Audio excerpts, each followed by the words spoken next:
fait. Bonjour Laurence. Bonjour David. On parle d'apesanteur évidemment. Vous avez testé un laboratoire scientifique au vol, on va dire, hors norme. Donc c'est un avion laboratoire qui effectue des vols paraboliques 0G. Là, on a besoin de vos lumières, Laurence. Alors c'est un A310, donc un avion de ligne normale, mais celui-là, il a un petit peu changé puisqu'il n'y en a que 3 dans le monde et il faut 3 pilotes en même temps pour le piloter. Alors le principe, il va faire des vols paraboliques. On dit parabolique parce que l'avion, en fin de compte, va décrire une trajectoire en forme de parabole. C'est-à-dire que l'avion va monter à 6000 mètres d'altitude. À ce moment-là, le pilote va mettre les gaz à fond.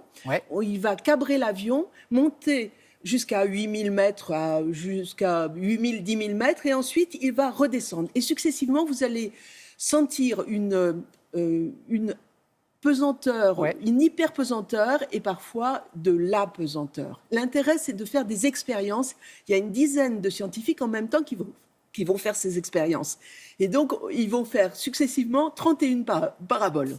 D'accord, ok. Donc c'est assez... c'est assez spectaculaire. Évidemment, c'est pour en tirer des leçons, on est d'accord? Oui, tout à fait. Et vous y étiez? J'y étais. Et le cœur, ça va? Le cœur, quand ça monte et ça redescend? On vous fait une petite piqûre avant parce que pour ne pas avoir mal au cœur. Et à la fin, moi, je dois avouer que j'étais un peu blanchâtre et mon caméraman un peu verdâtre. Bon, en tout cas, Ils sont revenus avec des images. C'est l'essentiel pour nous. Allez, regardez.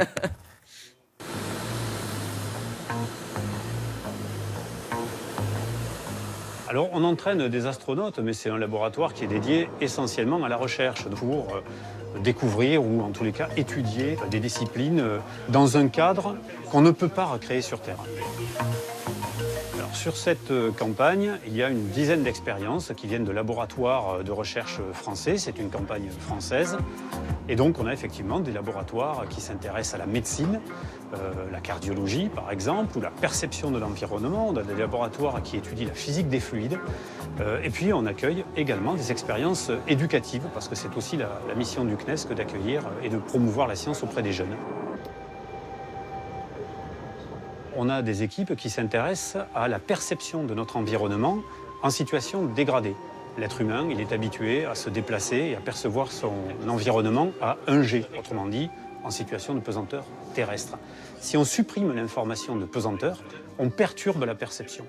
Étudier ça permet de comprendre, premièrement, comment fonctionne la machine de la perception humaine, mais aussi d'avoir une idée de comment gérer certaines pathologies terrestres, des troubles de l'équilibre notamment. Alors on va tester un casque de réalité augmentée dans lequel on va afficher un personnage virtuel qui va assister un astronaute pour réaliser une procédure médicale. Ici, c'est une douleur abdominale. Et donc le médecin va essayer d'identifier le diagnostic. Et ce genre de choses, en fait, ça peut servir pour le spatial, mais également dans le civil, pour les milieux isolés, en campagne ou sur des plateformes pétrolières, par exemple. On embarque aussi des expériences qui sont destinées plus tard à la Station spatiale internationale. Alors on a par exemple ici un dispositif qui est proposé pour étudier la perception en 3D de l'environnement. Alors c'est intéressant parce que quand on est dans la Station spatiale internationale, l'astronaute qui va manipuler par exemple un bras robotique, s'il a une perception qui est différente de la perception terrestre, eh bien il est important de savoir comment l'aider dans son entraînement pour qu'il puisse ensuite manipuler correctement les outils qu'il a dans l'espace. En fait, on peut reproduire ça sur Terre, mais dans des dispositifs qui sont par exemple des tours à chute libre et dans lesquels, par contre, les expériences doivent être miniaturisées et le temps d'impesanteur est seulement de 4 à 5 secondes.